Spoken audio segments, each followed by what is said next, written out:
ஜலந்தரினுள் இருக்கும் அனைத்து மூலமும் குரோதம்தான். அக்ரோதமே அவனது பிறப்பிற்கான காரணமாயிற்று. ஆம், இது உண்மைதான். விருந்தாவை இழந்த துக்கத்தை ஜலந்தர் இதுவரை வெளிப்படுத்தவில்லை. அதற்கான வாய்ப்பு வந்த போதிலும் அவன் அந்த துக்கத்தை நிச்சயம் குரோதமாகவே வெளிப்படுத்த முடியும். அதுவே அவனை அழிவை நோக்கி அழைத்துச் செல்லும்.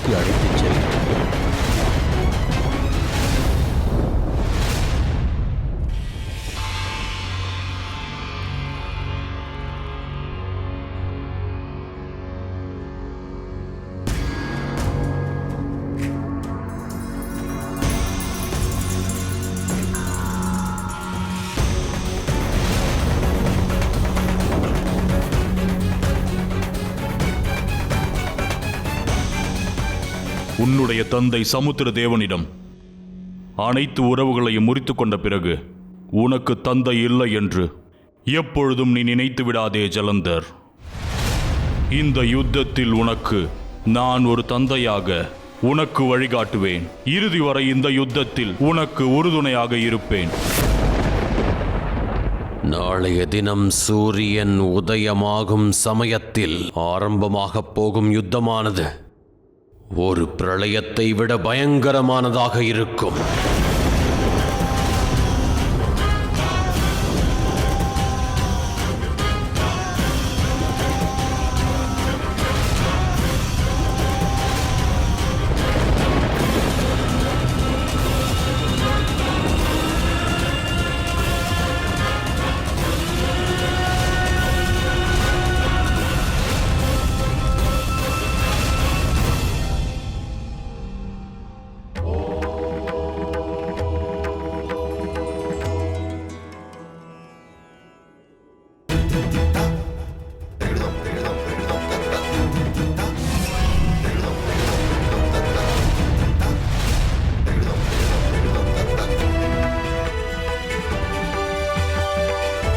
அருள் புரியுங்கள் தாயே.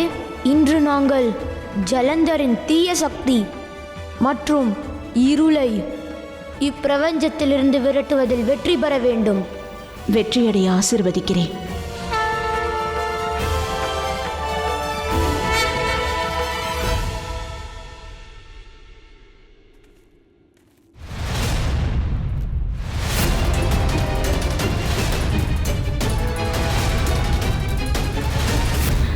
ஜலந்தரின் அழிவு முடிவு செய்யப்பட்டுவிட்டது.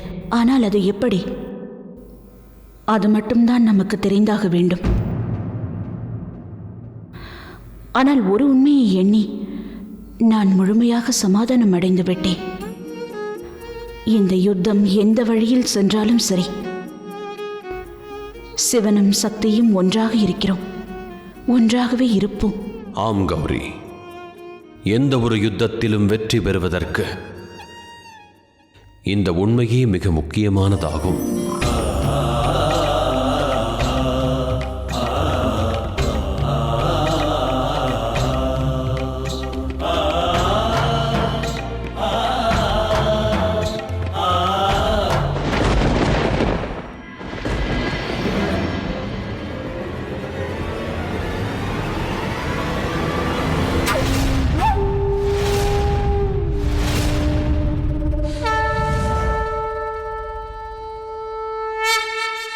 பார்த்தீர்களா மகாதேவா, எந்த இடத்தில் இருந்து இந்த பிரச்சனை துவங்கியதோ, எங்கிருந்து தங்களின் கோப அக்னி பிறந்ததோ, இன்று அதே இடத்தில் ஜலந்தர் யுத்தத்தை அறிவித்துக் கொண்டிருக்கிறான். இறுதியாக இந்த கர்ம சக்கரம் முடிவடையும். ஆம் நாராயணா, ஆனால் தனது அழிவிற்கு முன்பு இந்த ஜுவாலையானது இந்த பிரபஞ்சத்தில் உருவாக்கப் போகும் அழிவினை, விளையும் பிரளயத்தை இப்பிரபஞ்சம் இதுவரை கண்டதே இல்லை.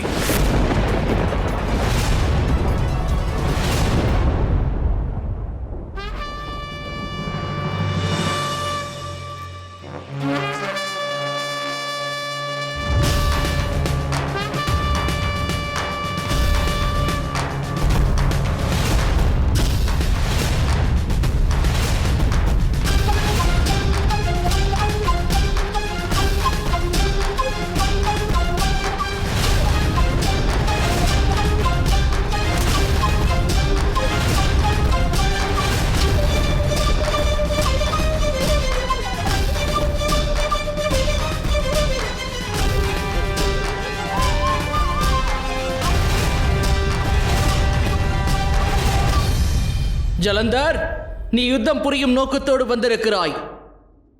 ஆனால் கைலாயத்திற்குள் நுழைய வேண்டும் என்றால் நீ என்னுடன் யுத்தம் புரிந்து என்னை தோற்கடிக்க வேண்டும். இன்று மகாதேவர் மற்றும் பார்வதியுடன் நான் யுத்தம் புரிவதை எவராலும் தடுக்க இயலாது. ஒருவேளை இச்செயலை எவரேனும் தடுக்க முயன்றால் அவர்களின் அழிவை நோக்கி அவர்களை நானே அழைத்துச் செல்வேன்.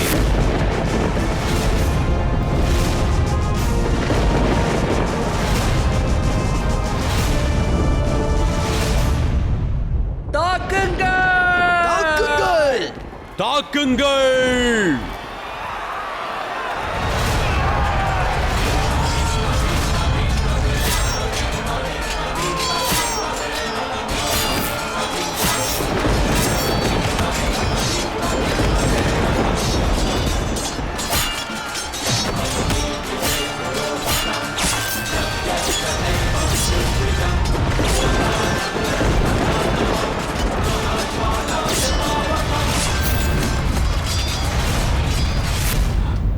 இந்த யுத்தம் நடக்கும் விதத்தை பார்த்தால் நானும் விரைவில் இந்த யுத்தத்தில் பங்கு பெற வேண்டும் என்று தோன்றுகிறது.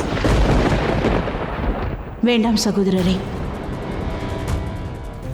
தாங்கள் இந்த யுத்தத்தில் கலந்து கொள்வது சரியல்ல. ஏனென்றால் ஜலந்தர் தங்களை யுத்த பூமியில் கண்டால் தாங்கள் விருந்தாவிடம் நடந்து கொண்ட விதத்தை அவன் மீண்டும் நினைவு கூறுவான். அதனால் அவன் கோபம் அதிகமாகும். இந்த யுத்தத்தில் கோபம்தான் ஜலந்தரின் பலமாகும். அதுவே அவனுக்கு வெற்றியை பெற்று தந்துவிடும். அவனது கோபத்தை அதிகப்படுத்தக்கூடாது.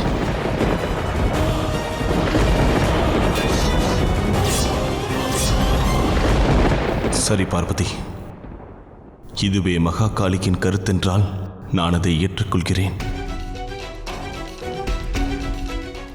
நான் ஜலந்தருடன் யுத்தம் புரிய மாட்டேன். ஆனால் உஷானா முனிவரை தோற்கடிப்பது என்பது அவ்வளவு எளிதானதல்ல. அவரை இந்த யுத்தத்தில் எவர் தடுப்பது?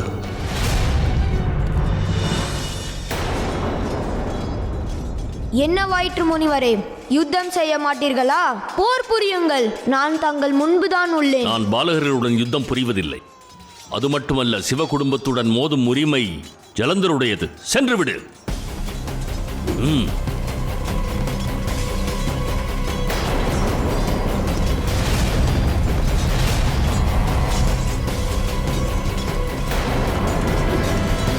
விலகிவிடு. இந்த விளையாட்டை நிறுத்திவிடு. முனிவரே, இந்த விளையாட்டில் தான் அனைவரும் பலமும் உள்ளது. இந்த யுத்தத்தால் இந்த பிரபஞ்சத்திற்கு ஏற்பட போகும் தீங்குகள் நம் மோதலால் ஒருவேளை சற்று குறையலாம். இல்லை என்றால் இந்த யுத்தத்தின் விளைவானது தேவர்கள் மற்றும் அசுரர்கள் இருவருக்கும் உயிரை பறிக்கும் யுத்தமாக மாறிவிடும்.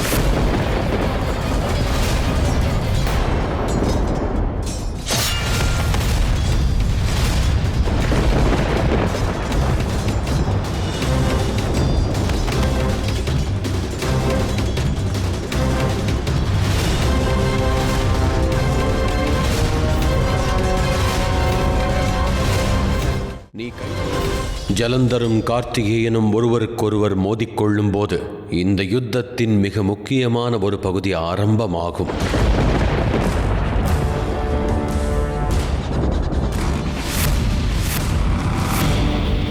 நான் அப்பொழுது கண்ட காட்சியில் தங்களது நெற்றிக்கண் திறந்திருந்தது மகாதேவா. ஆகையால் ஒன்றை நிச்சயப்படுத்திக் கொள்ள விரும்புகிறேன். அதற்காக நான் என்ன விலை கொடுக்க வேண்டியிருந்தாலும் சரி, ஜலந்தரின் முட்டாள்தனத்திற்கான பலனை இந்த பிரபஞ்சம் அடைவதை ஏற்க இயலாது. இல்லை தாயே,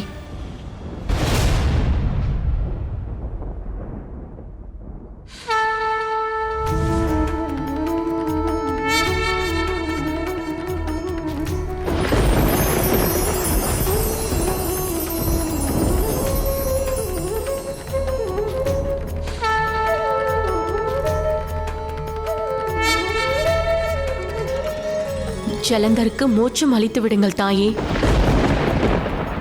தாங்கள் ஜலந்தரை அழித்து விட்டால்